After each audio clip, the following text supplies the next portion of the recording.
श्रीराम जय जय राम। आधी श्रद्धा, मग कृती, नंतर अनुभव। गुरु आज्ञेप्रमाणे वागणाऱ्याला कधीही नड येत नाही। राजाच्या राणीला दुपारी जेवायला कसे मिळेल याची काळजी नसते, तसे गुरुचा आधार आपल्याला आहे असे ठाम समजणाऱ्याला कसली नड असणार। लांब उडी घेण्यापूर्वी 4 पावले मागे जावे लागते। परिसापाशी सोने व्हायला रुपयाचे लोखंड व्हावे लागते।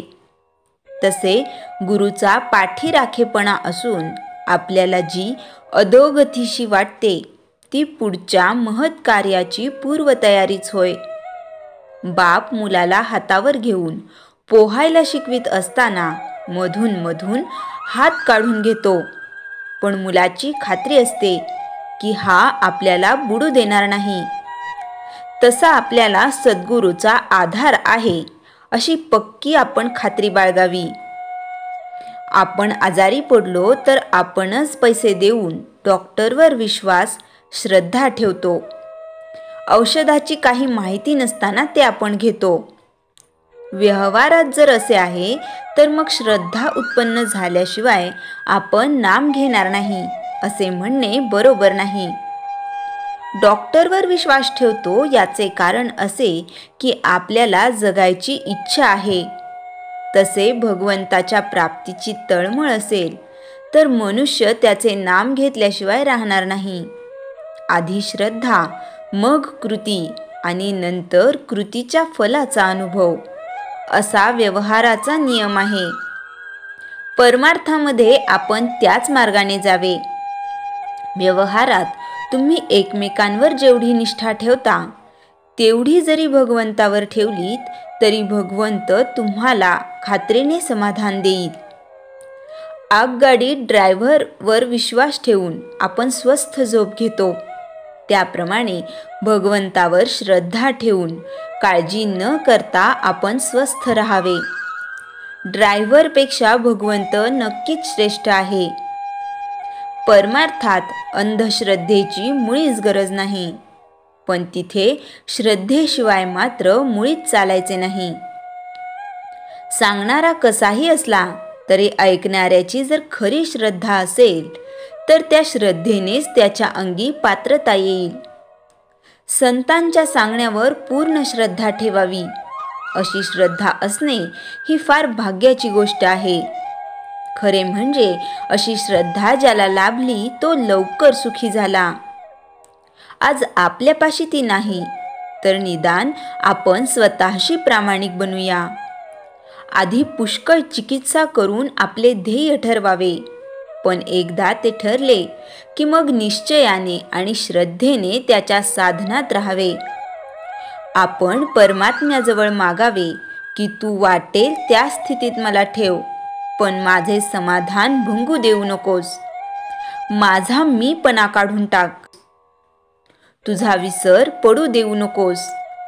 मला अमुक एक तुझजवळ मागावे अशी इच्छा देऊ नकोस। नामामध्ये प्रेम दे आणि तुझ्या चरणी दृढ श्रद्धा सतत टिकू दे। श्रीराम जय जय राम। चैतन्यवाणी। श्रद्धेशिवाय कधी कोणाला परमार्थ साधायचा नाही। श्रीराम जय जय राम। श्री मनाचे श्लोक 60 निरूपण। मना राम कल्पतरू कामधेनु निधी सार चिंतामणी कायवानु जयाचे नियोगे घडे सर्व सत्ता तया साम्यता कायसी कोण आता।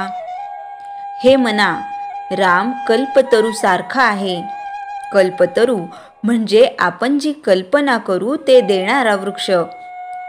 आपण कल्पना केली की मला आत्ता पक्वान्न हवे, ते देणारा वृक्ष। राजवाडा हवा, राजवाडा उभा करणारा वृक्ष। राम कामधेनू आहे। कामधेनू म्हणजे जी इच्छा करू ते देणारी धेनू म्हणजे गाय।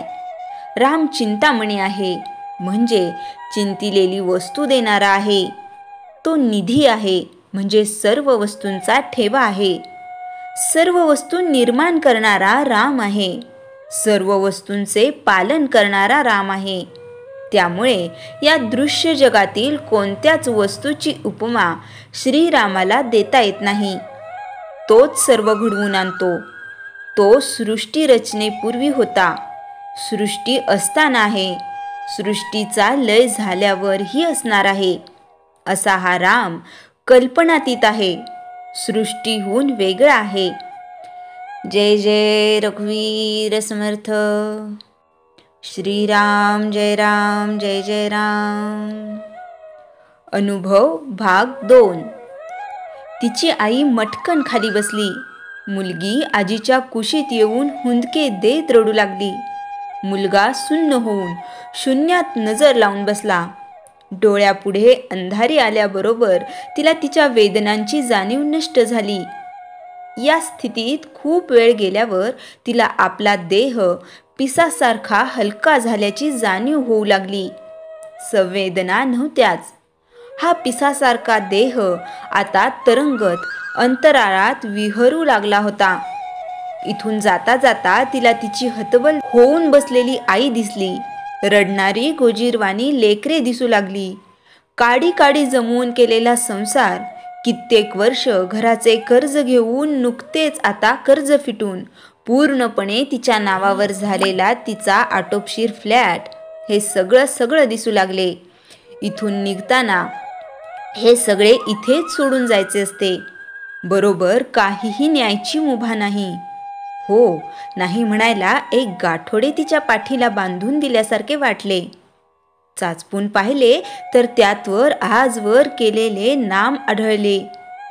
इथून फक्त नामच न्यायची परवानगी आहे, तर ती मनाशी उद्गारली. 2 आडदांड काळे भिन्न दूत आपल्या आजूबाजूला आहेत आणि आपण अंधाऱ्या खोल अशा अंत नसलेल्या भुयारातून जात आहोत.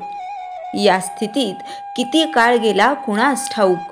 अचानक गुहेच्या तोंडाशी डोळे दिपतील असा लख्ख प्रकाश दिसू लागलाय. खूप वेळ अंधारातून चालल्याने अचानक आलेला हा प्रकाश डोळ्यांना असह्य होतोय.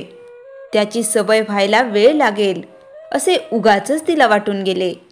त्यामुळे बाजूचे दोन्ही अस्तित्वाच्या चेहऱ्यावर प्रखर प्रकाश आल्याने तेही दिसत नाहीयेत.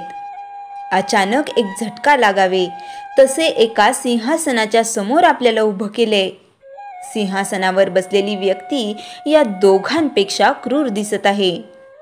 बाजूला मोठेच्या मोठे अवाढव्य बाड घेऊन बसलेली व्यक्ती, त्या बाडमध्ये डोके खुपसून बसली आहे.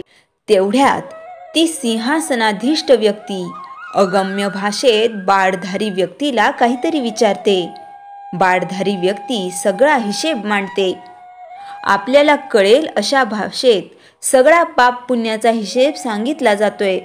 महाराज, सुमारे 1350 वेळा दुसऱ्याचे मन दुखावणे, 1775 वेळा परनिंदा, 210 वेळा खोटे नाटे बोलून, लाच देऊन, दुसऱ्याचा गैरफायदा घेऊन काही मिळवणे, 57 वेळा प्राण्यांना इजा करणे, 85 वेळा फुकटचे घेणे, अशा गोष्टी सद्रहू महिलेच्या नावावर आहे.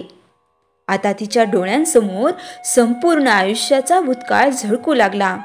गत आयुष्यातील कर्मे लख्खपणे समोर आली.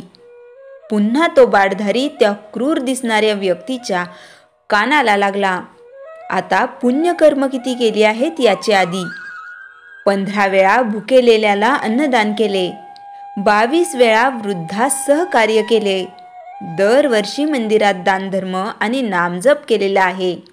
वयाच्या 45व्या वर्षी सद्गुरूंचा अनुग्रह, रोज 1 तास जप, याप्रमाणे 10 वर्ष जप झाला आहे.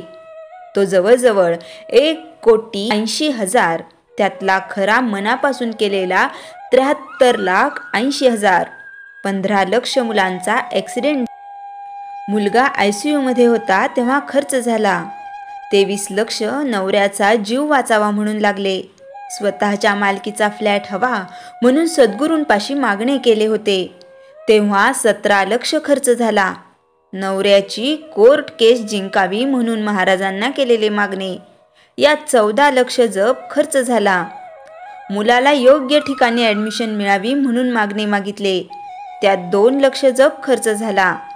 राहिला 2,80,000 जप. यातला 1,77,000 हा जप मनापासून झाला आहे. तेवढ्यात एक दूत सिंहासनाधीष्ट व्यक्तीशी बोलताना ऐकू येते. महाराज वैकुंठातून श्रीरामांचा निरोप आला आहे. सिंहासनाधीष्ट व्यक्ती ताडकन उठून तिथेच नमस्कार करते आणि विचारते, काय निरोप आहे? आणि ते दोघे त्यांच्या कानाला लागतात. पुन्हा अगम्य भाषेत खूप वेळ बातचीत झाल्यावर, सगळ्या गोष्टीचा उहापोह झाल्यावर मग ते निर्णयावर येतात आणि तिला जवळ बोलावून म्हणतात, हे पहा, आम्हाला अशी माहिती मिळाली आहे की तुम्हाला चुकून इथे आणले गेले. त्यावेळी पत्रिकेतील आणि आकाशातील ग्रहयोग जुळून आला होता आणि अतिगंड योग होता. पण नुकतेच तुमचे गुरु परमपूज्य श्री गोंदवलेकर महाराज यांनी शिफारस केल्यावरून वैकुंठातून श्रीरामांचा निरोप आला आहे की हा जीव चांगला आहे आणि अजून नामस्मरण करू शकतो. यास्तव तुम्हाला परत पृथ्वीवर पाठवण्यात येणार आहे. ती सुन्न होऊन ऐकत होती. हॉस्पिटलमध्ये त्या कुठल्याशा क्षणी घेतलेल्या नुसत्या नामाचा हा परिणाम होता. तर आपण मारलेली हाक महाराजांपर्यंत पोहोचली होती. जी महाराज, एवढेच अस्पष्टसे तिच्या तोंडून उद्गार निघाले. तरीही आम्ही तुला तुझ्या नामस्मरणाच्या पुण्यबळावर एक संधी देत आहोत. पृथ्वीवर जाण्यापूर्वी तुझी काही इच्छा आहे काय? त्यानुसार जन्म मिळेल. नसेल तर तुझ्या उर्वरित कर्तव्यपूर्तीची संधी म्हणून आहे त्याच देहात परत जावे लागेल. एका लोकातून दुसऱ्या लोकात जाताना आत्म्याकडे इच्छा विचारतात आणि ती पूर्ण करण्याचा प्रयत्न केला जातो. मला माझ्या सद्गुरूंना परमपूज्य ब्रह्मचैतन्य गोंदवलेकर महाराजांना भेटण्याची इच्छा आहे. ती एवढेच बोलू शकली. श्रीराम जय राम जय जय राम. जयाच्या जनी जन्मनामार्थ झाला, जयाने सदा वासनामात केला. जयाच्या मुखी सर्वदा नाम कीर्ती, नमस्कार तया ब्रह्मचैतन्य मूर्ती. श्रीराम जय राम जय जय राम.